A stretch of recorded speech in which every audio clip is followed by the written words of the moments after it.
Auzubillahi minash shaitanir rajeem. Bismillahir rahmanir rahim. Qala rabbi shrah li sadri wa yassir li amri uddatam bil lisani yafqahu qawli. Assalamu alaikum. Ji ayanu bkhair agale ni hao tune shumme washmale.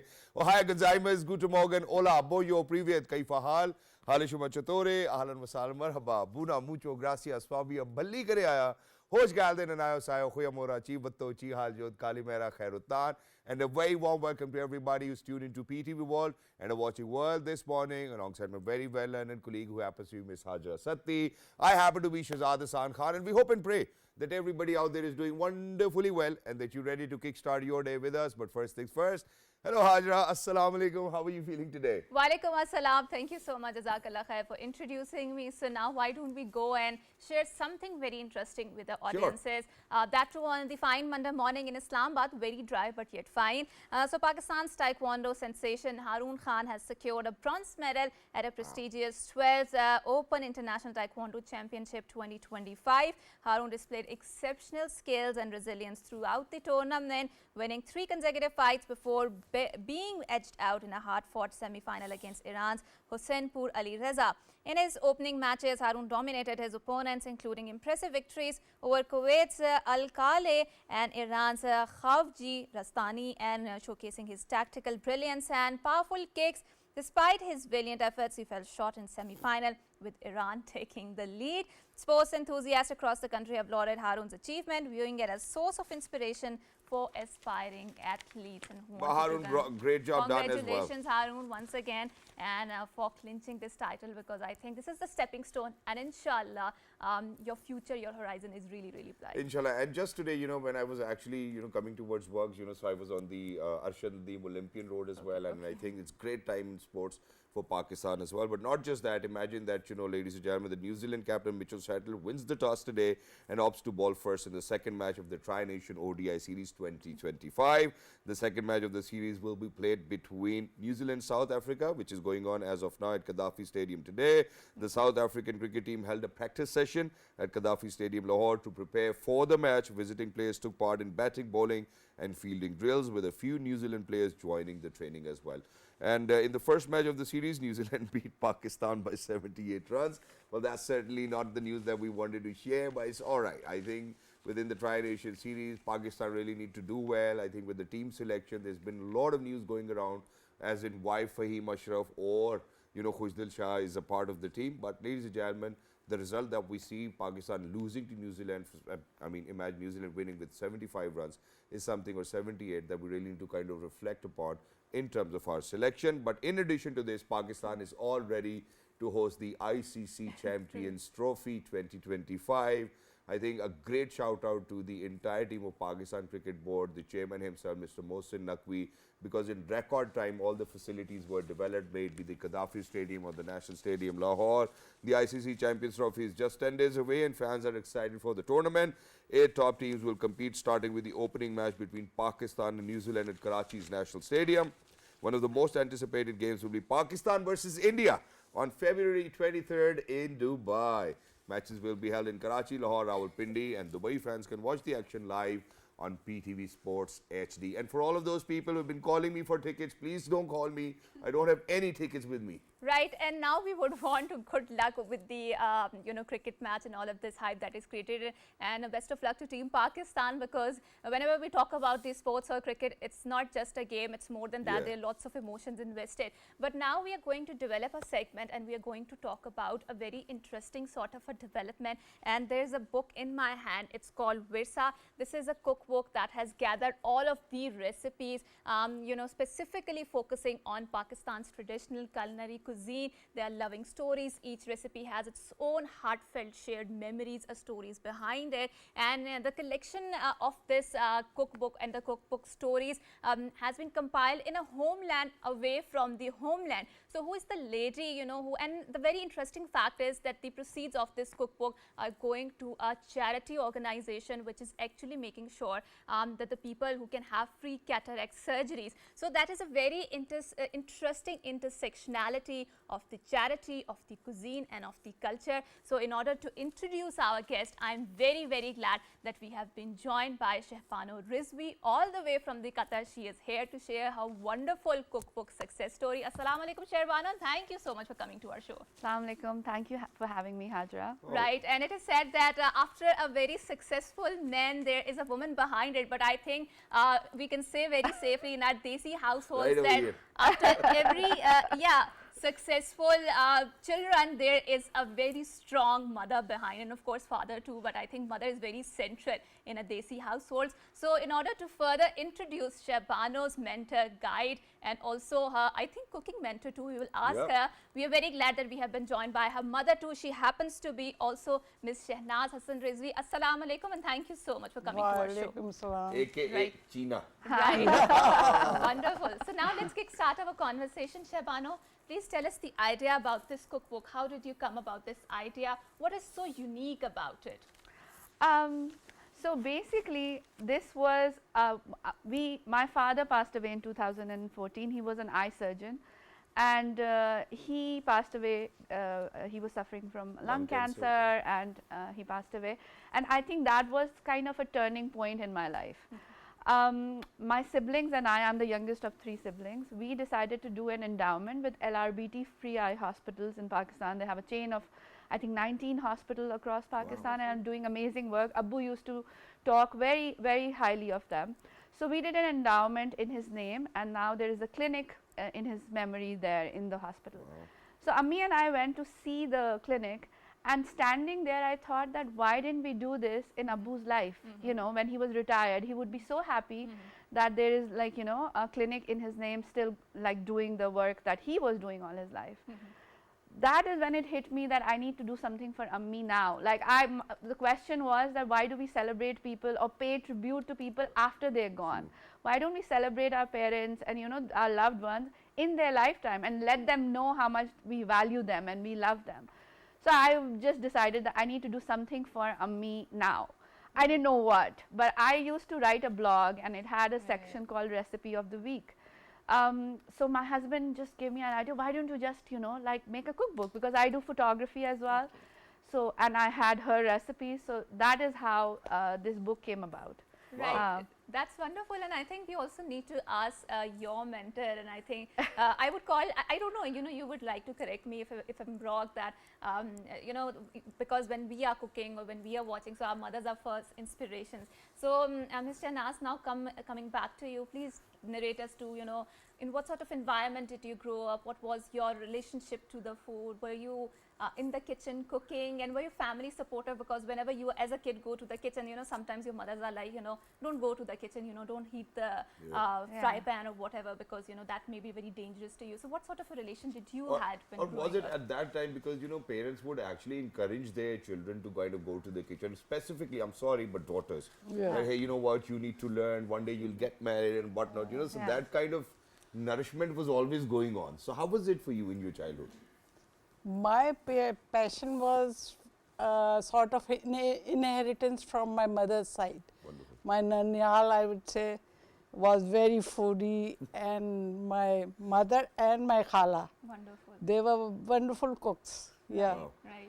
So I was inspired by my mother. When she was cooking, I was standing there, and she also took interest in me to watch everything. Yes. Okay. So I developed the passion from there, and I always use the masalas at home, not these type of masalas that are sold in the market.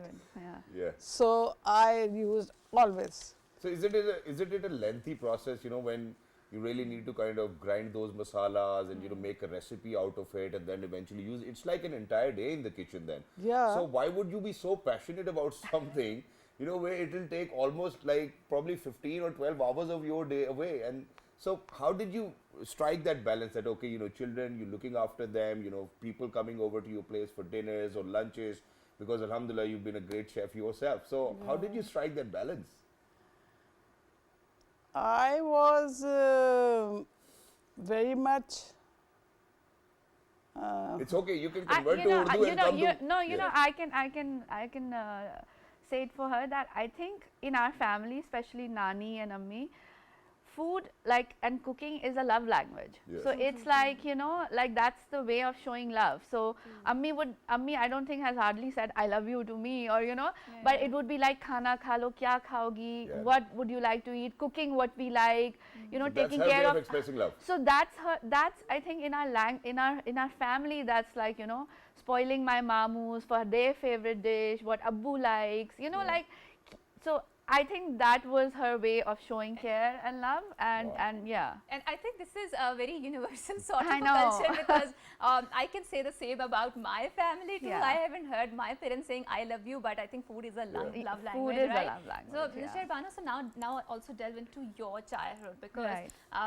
you know, what sort of environment you grew up with, and what was your relationship with food, and were you also into the kitchen cooking food when you were growing up? And then again, obviously, China ji ka yahan pe Ammi is shot like, lena no. so please go ahead and tell. So I am the youngest of the three. As I said, I have an older brother, then my sister. So my sister was always like, you know, helping out Ammi, and we also had like a khansama to kind of help Ammi. Ammi was like the head chef and kind of, you know, telling him what to do. I was like, you know, the spoilt one, who was a very picky eater. Okay, sabziyan nahi khani, I don't want to eat this, I don't want to eat that. I loved nihari. Wow. So my father would, like, you know, get me nihari every day. Like, Ammi has made something, but he would, like, I specifically liked one nihari from a restaurant. So he would, no, it was close by to our house, so he used to just walk and bring a plate of nihari and 2 naans for me, and Ammi would be like, why is she eating this? Because, you know, she's not eating her vegetables, she's not. So I was a fussy eater. Ammi had, like, there's some funny stories in it, chukandar ki sabzi, right? So Ammi would tell me that, you know, like all these aunties who have like all these blush on, she would tell me that they eat chukandar and that's why their cheeks are so rosy. So she tricked me into liking some vegetables, and I think that is changing with time, because I think your palate changes with age.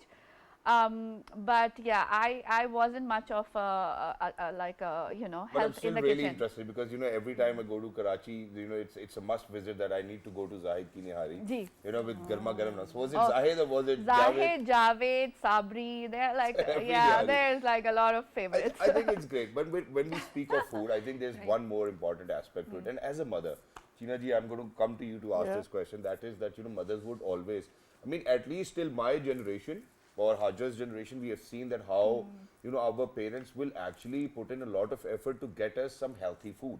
Now, if we are to speak about nihari or bong paya and all of these things, unfortunately, our cuisine is not as healthy as, you know, people probably outside Pakistan or outside Asia. Because imagine that wherever we go, people will identify whether us as Pakistanis because of the fact that we smell of curry any day and every day as well.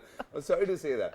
So do you think that for all of these recipes that your daughter has, mashallah, put into a book are actually healthy food, or is it just tasty food and that we can enjoy it with our cousins and friends? Please. Mostly it is not very healthy. Thank you so much for Desi saying that. food is not very healthy, but you have to put an effort to put some salads of vegetable or something like yogurt there. They mix it up and make it healthy.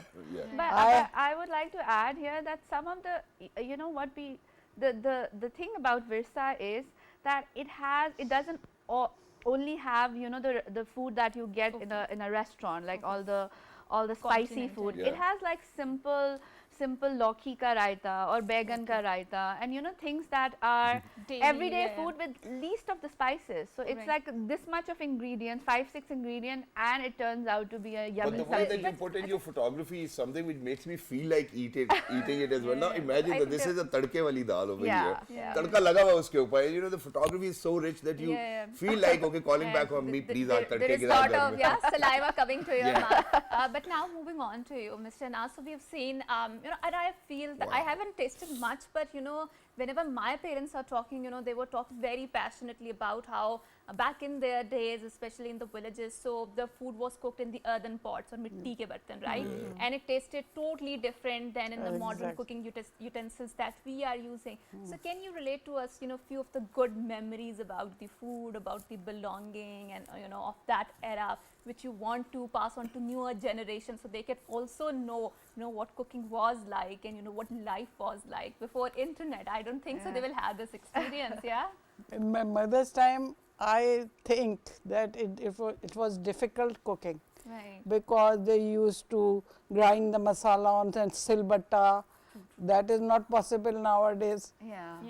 I have think a they used sill, to spend all but day I don't cooking. use it. I have a sill, but I don't use it. I use a grinder. Right. It is the quickest way. Right. And my mother has to put so much effort cooking. She will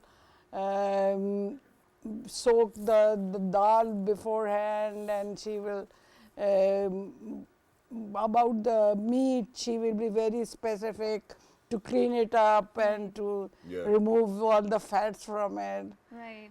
And that's what usually, you know, I think, because laborious one of my sisters, I'm very sorry, Api, that I'm doing this, and you would know that I'm doing this, but one of my sisters, you know, she got married into in-laws where there was no tradition of washing the meat.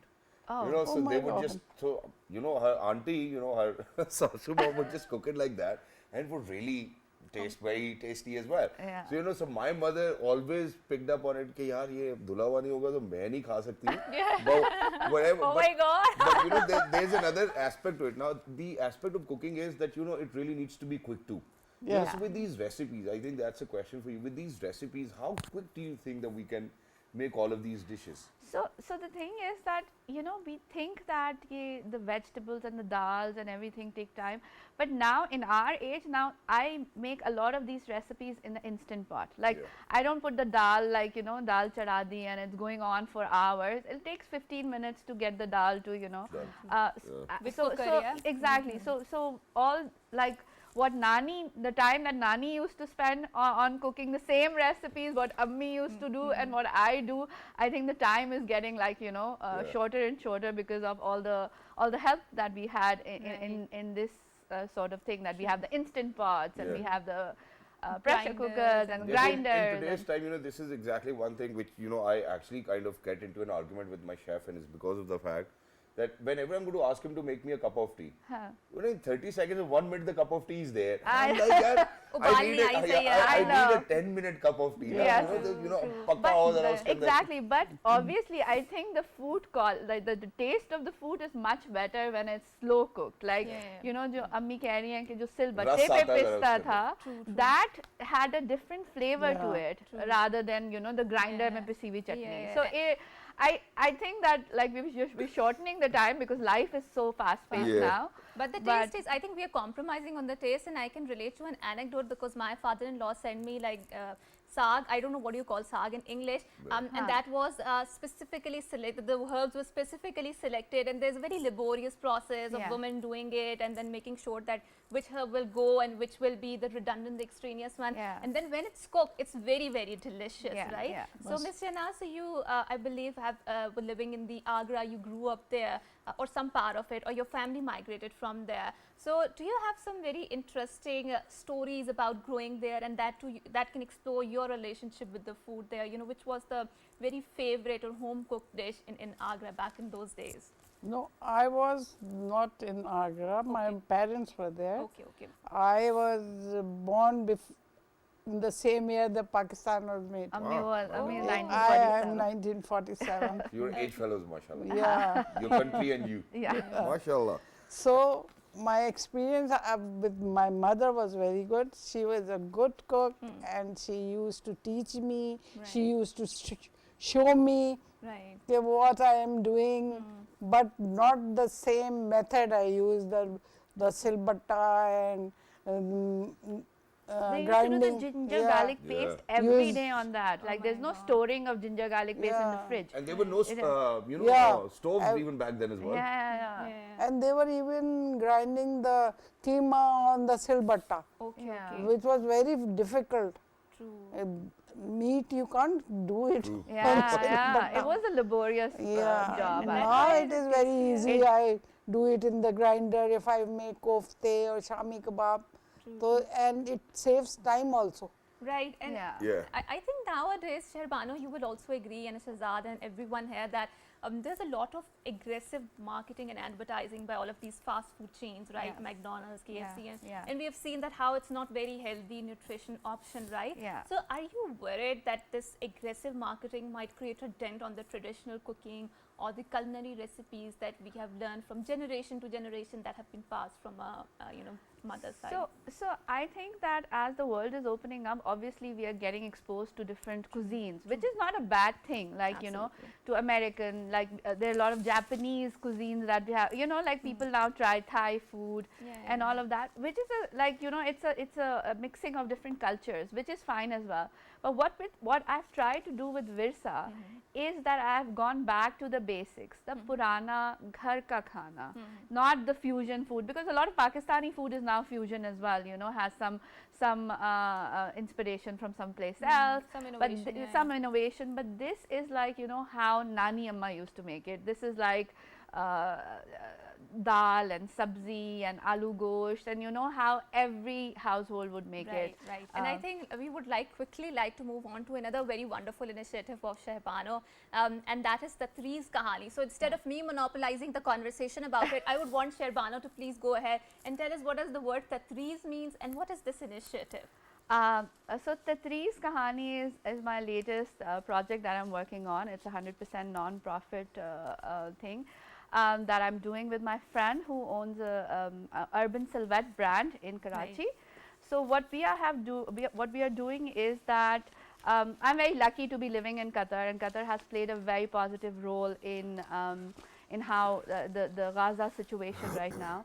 So we have some medical evacuees that Qatar had taken out of Gaza, and they're getting treatment in Doha. So I got in touch with those women, and then we collaborated. So what we are doing is that we are making Pakistani clothes, and the embroidery is being done by those women because they have lost everything, and now they are rebuilding their lives from scratch. So so it's a non-profit initiative to empower them, and they have what I'm wearing is actually made by one of the Palestinian girls, and she's so Tatri's is actually cross stitch, but they have for Palestinians there are patterns, and every pattern has a meaning.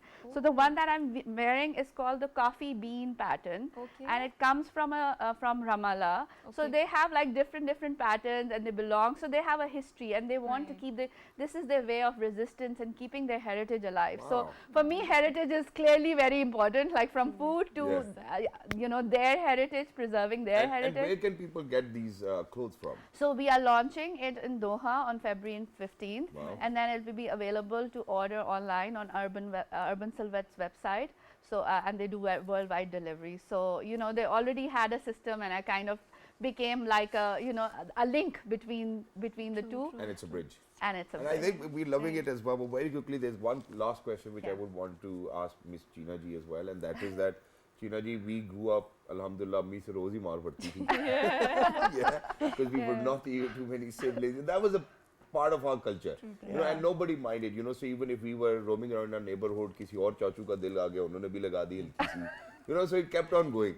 How was it for you when you were growing up, and how was it for BANO when she was growing up? Is it a part of Virsa? I was not a very naughty child. Okay. I was cool, and so I was not So you the avoided all of target that. of my parents. But I was very strict with my son. Okay. Yeah. Bhaijan ka kya naam hai? Muslim bhai. It's okay. I can feel your pain. It's all right. He was the eldest. And I had full attention on him. And I was used to make him do his homework. So my father said, don't bring him to your level. Teach him according to his level. Wow. So he was my target, and Imagine I've got a beating from my mother even when I've graduated from my university. Oh So my it's God. and it was an everyday thing.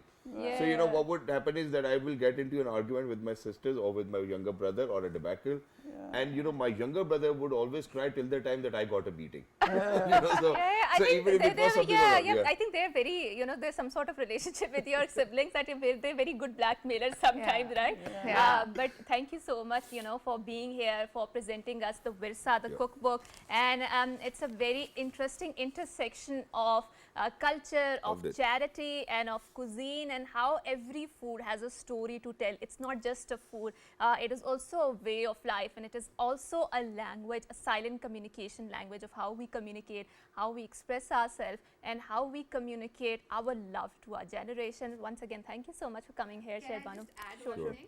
So Virsa is my way of keeping both my parents' legacy alive. Ammi's recipe will help, like, you know, young girls like how I was 20 years back. And this book now supports 200 cataract surgeries in memory of my father. So, you know, as long as Virsa is there, like, you know, it's keeping both of their and where can we order Virsa from as well? Virsa is available throughout Pakistan as well as internationally on Amazon. Wonderful. So it's in. And I think it's a book that has won a lot of accolades too. Yes. But once again, thank you so much for Thank coming you here, very much. I Thank will you let for- want to add something. Sure. I want to convey a message to the new generation. Sure. Look in the that camera. please be comfortable, make your parents comfortable, stay close to them, and do the what you call caring work for them, right? Yeah. Make sure that your parents are happy and pleased with your efforts, because this is what our religion preaches us to do, that budhape mein unko uff tak na kao. This is the verses that are very clearly written, and the unaltered voice of the God in the Quran. But with that, we are taking a short break, and after we come back, we have an interesting segment to unfold, and that is also related to our culinary history, I would like to say. But after a short break, don't go anywhere. Good morning. Good morning. Thank you.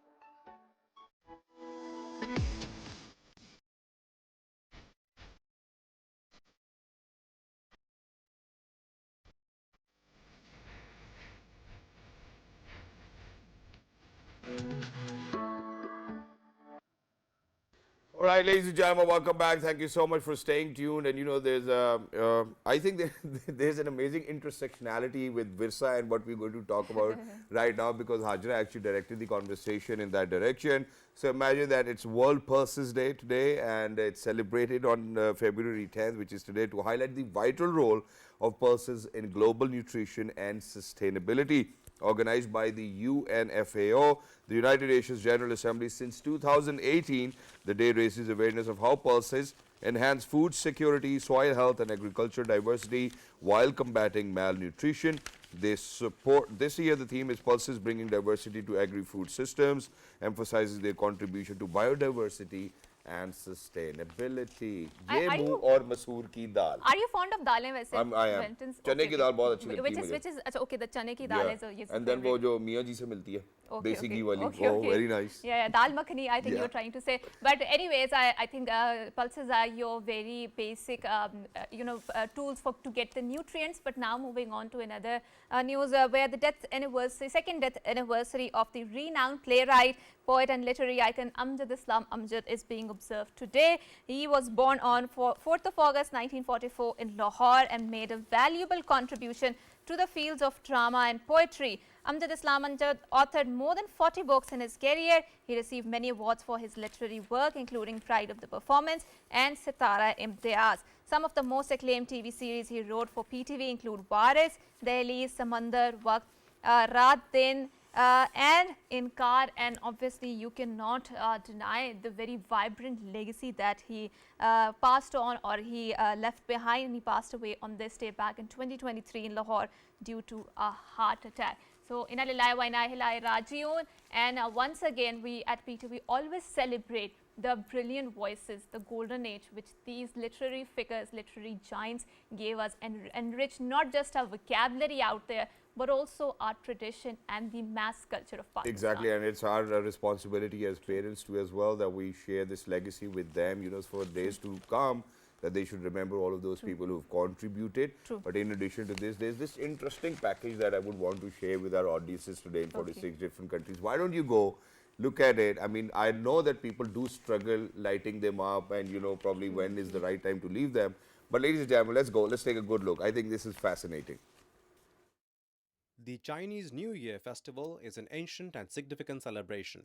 The Chinese people observe this festival with great enthusiasm.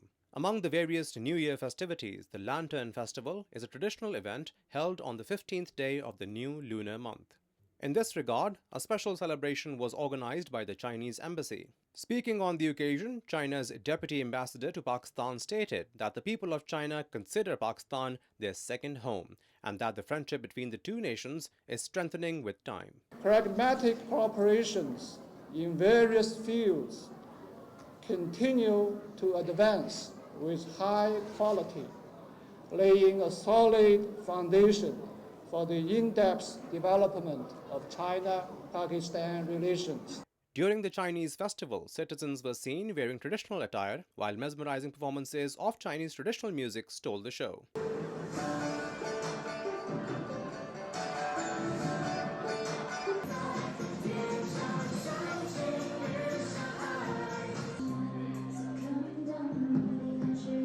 Participants expressed that this festival symbolizes love, harmony, and unity, which binds the Chinese nation together. Even though I'm living abroad, I can still celebrate Chinese festivals. Thank you to the Chinese embassy and the Pakistani government. On this occasion, I hope our Pak-China friendship will be more and more. As part of the festivities, elders presented children with red envelopes containing gifts, while adults exchanged presents. Traditional food was also specially prepared in honor of the new lunar year. This year's Lunar New Year is regarded as the most auspicious and significant Year of the Dragon or Long. Yeah, so this is a very interesting festival, and every Chinese year is named upon very interesting sort of the animal that it represents. And Chinese history is very rich in terms of their traditions, in terms of their heritage. But now we also want to discuss about the environment that is prevailing in Pakistan. And whenever we, because Shahzad and I also talked about in a opening conversation that how we are having or witnessing a very dry season in Pakistan, rains are nowhere on the horizon, and especially when I say it, I'm particularly talking about the Islamabad, Rawalpindi, the twin cities. It's been, I mean, so many days since we last had a rain, and because of that, we are seeing that there are lots of flus and there are viral diseases that are on the horizon. So, in order to further explore how can we make that, we are not left to this exploitation of this climate change, we are very glad that we have been joined by Waqar Shirazi. He happens to be the disaster response expert. Assalamu alaikum, Waqar, and thank you so much for joining us. Walaikum Assalam, good morning, and many thanks indeed for having me on the show. Right, it's wonderful. So, Waqar, now let's kickstart this conversation since you are the disaster response expert. And we have seen that back in the 2022 floods, I guess, Pakistan received such a massive rainfall, and now we are experiencing a very dry sort of a season. This paradoxical sort of a situation where either we are not having rainfall, either we are having so much that it is creating so much problems for us. How can we have a more climate smart or climate resilient economy or the environment in Pakistan? Well, many thanks indeed, and this was a short question, but answer may not be quite short because there are too many things interlinked.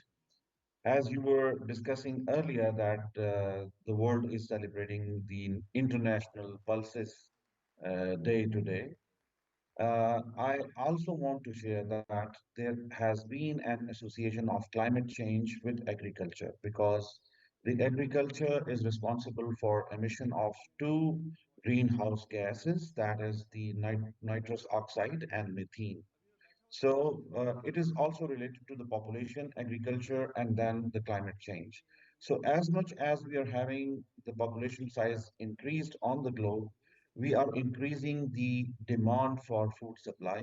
And the increased demand for food supply requires an increased area under cultivation, which means increased agriculture activities, which further means more emission of greenhouse gases, which is contributing to global warming. And global warming is actually the climate change which we are facing.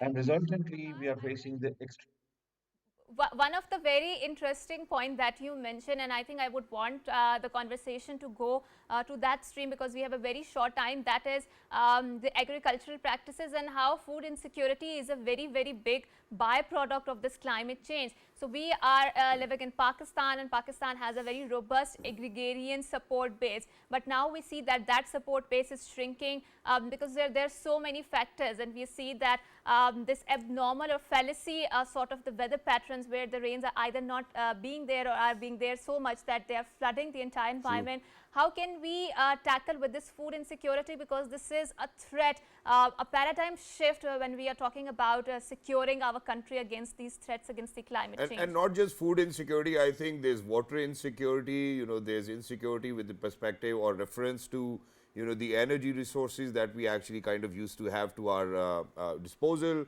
How do you think the trends are going to change now? Yeah, it's a vicious cycle. Let me share that the global population annual increase rate is 0.8%, while the annual population increase rate in Pakistan, population growth rate in Pakistan is officially confessed at 2.6%. Whereas it has been said by many of the groups that the actual annual growth rate is higher than 2.6 in Pakistan, which further means that the our population by 2030 or by 2035 would be actually double the population we have right now. It means that we would be requiring the double amount of fresh water, the double amount of food supply, and the double amount of carbon footprint we would be generating for the globe. Right at the moment, we claim that we are contributing only 0.6% of the overall global Contribution. greenhouse gas emissions, which is near to nothing. But with this size of population, we are certainly contributing in terms of climate change and in terms of uh, weather changing patterns. But And Waqar let bhai, me share. Yeah, yeah, but yeah, yes, Waqar bhai, please. in addition to this, it just cannot be the increase in population. I think it's the practice of the increase in population which is actually leading towards the greenhouse emissions and the contribution towards making us more climate vulnerable. Let me correlate. When our population is increasing with a massive pace, we need more land to be populated under the concrete jungle. So our agricultural lands are shrinking, our agricultural water resources are shrinking, our drinkable water resources are shrinking, and the burden of on the food supplies is also increasing. More people means more energy requirement, and you know that one two-third of our energy is not green energy. So precisely, we'll have to control our population.